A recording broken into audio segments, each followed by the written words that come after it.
বিয়ের মতো পবিত্র একটি সম্পর্ক সম্পূর্ণ আল্লাহ প্রদত্ত। ঠিক যখন আল্লাহ চান ঠিক তখনই আল্লাহ এটি প্রদান করেন। আসসালামু আলাইকুম। আজকে চলে আসলাম একটি বিয়ের ব্লগ নিয়ে। আচ্ছা, আজকে যার বিয়েতে অ্যাটেন্ড করতে যাচ্ছি তিনি হচ্ছেন ছেলের বাবার বন্ধু। তো ওনাদের বন্ধু গ্রুপের ইনি হচ্ছে বেঁচে যাওয়া পাবলিক, আজকে যার উইকেট পড়বে। ভাইয়ারা হচ্ছে এখানকার স্থানীয়, আর তাছাড়া ভাইয়ার হচ্ছে 5 বোন। ওনাদের নাকি ফ্যামিলির রেওয়াজ আছে বোনদেরকে বিয়ে না দিয়ে ওনারা বিয়ে করতে পারেন না।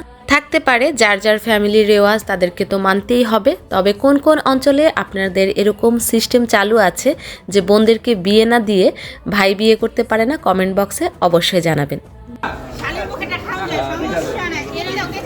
ছেলেদের বিয়েতে এই জিনিসটা আমার খুবই ভালো লাগে, গেট ধরা।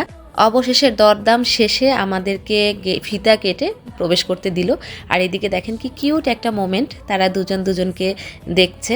আর ভাইয়া যেভাবে ঘোমটাটা তুললো একেবারে প্রফেশনাল ওয়েতে, কেউ বুঝতেই পারবে না এটা তার প্রথম বিয়ে। আচ্ছা, যে সময়টি আমি এই ক্লিপটি নিচ্ছি ওনারা অলরেডি হাজব্যান্ড ওয়াইফ, কারণ হচ্ছে গতকালকেই ওনাদের মসজিদে বিয়ে পড়ানো সম্পন্ন হয়ে গিয়েছে।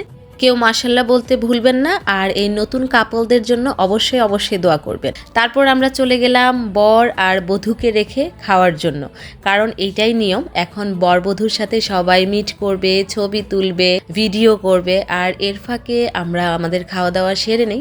প্রচণ্ড ক্ষুধা লেগেছে। ঢাকায়দের বিয়েতে বরযাত্রী একটু লেট করেই যায়, অলমোস্ট 4টা বেজে গিয়েছিল। আর অন্যদিকে হচ্ছে ছোট ছেলেটাকে নিয়েই বের হয়েছিলাম রেডি করে, যে হচ্ছে আমরা ওয়েডিংয়ে ওকে নিয়েই যাব। কিন্তু পথিমধ্যে হচ্ছে বাচ্চা খুব ঘুম পাচ্ছিল আর খুব জ্বালাচ্ছিল, তো ভাবলাম যে ওকে রেখে যাই। তারপর পথিমধ্যে ছোট আপার বাসায় ওকে রেখে আসলাম। এই একজন মানুষের কাছে আমি আমার বাবুকে রেখে এতটা নিশ্চিন্তে বেড়াতে পারি, কোথাও যেতে পারি, মানে আরেকদিন আমি গল্প বলবো আপার। আপা হচ্ছে আমার ছোট ননাসের কথা বলছি। এই তো খাবারটা খুবই মজার ছিল, বিশেষ করে রেজালাটা আমার খুবই ভালো লেগেছে। আর হ্যাঁ, আমার সবচেয়ে ফেভারিট বোরহানি, সেটাও খুবই টেস্ট হয়েছে। তারপর খাওয়া দাওয়া শেষ করে আমরা চলে গেলাম ফটোশ্যুট করতে। এখানে হচ্ছে আমার হাজব্যান্ডের ফ্রেন্ড সার্কেলের সবাই চলে এসেছে ছবি তোলার জন্য। সো আমরা হচ্ছে 2 ভাবি এসেছিলাম, আর অন্যান্য ভাবিরা আসেনি, ওনারা হচ্ছে বৌবাতে অ্যাটেন্ড করবে আজকে, যেহেতু বরযাত্রী ছিল।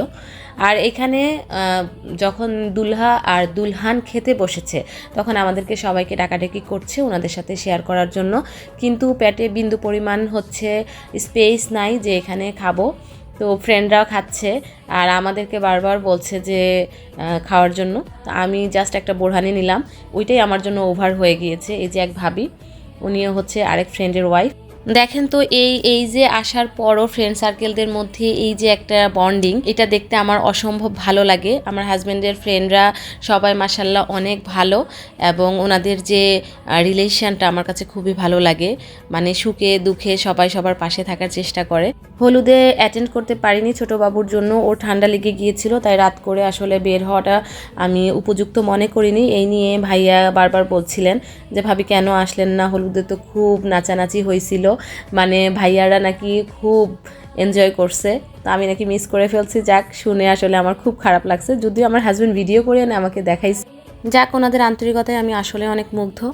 আর এই যে দেখেন, যে কোনো বিয়েতে এই মুহূর্তটা আমার ভীষণ অপছন্দের, আমার খুবই খারাপ লাগে। একটা বাবা যখন তার কন্যাকে অন্য একটা ছেলের হাতে তুলে দেয়, কত স্বপ্ন নিয়ে আর কতটা দুঃখ নিয়ে, মানে তার কলিজার টুকরাকে এভাবে বিদায় করে।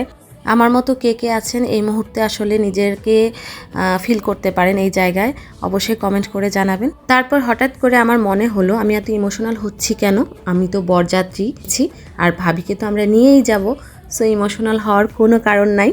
এই যে আমরা ভাবিকে সুন্দর করে নিয়ে হচ্ছে বাসায় ব্যাক করার জন্য রওনা দিচ্ছি। তো আমি এখান থেকে হচ্ছে ডিরেক্ট আপার বাসায় যাব, বাচ্চাকে পিক করব, দেন হচ্ছে আমরা বাসায় যাব। এতক্ষণ অবধি যারা আমার ভিডিও দেখে ফেলেছেন তারাই হচ্ছে আমার আপনজন প্রিয়জন, তাদেরকে অসংখ্য অসংখ্য ধন্যবাদ। আজকের ভিডিওটি এখানেই শেষ করব, একটু লং হয়ে গিয়েছে, এর জন্য দুঃখিত। নেক্সট দেখা হবে নতুন কোনো ব্লগে, নতুন কোনো ভিডিওতে। টাটা।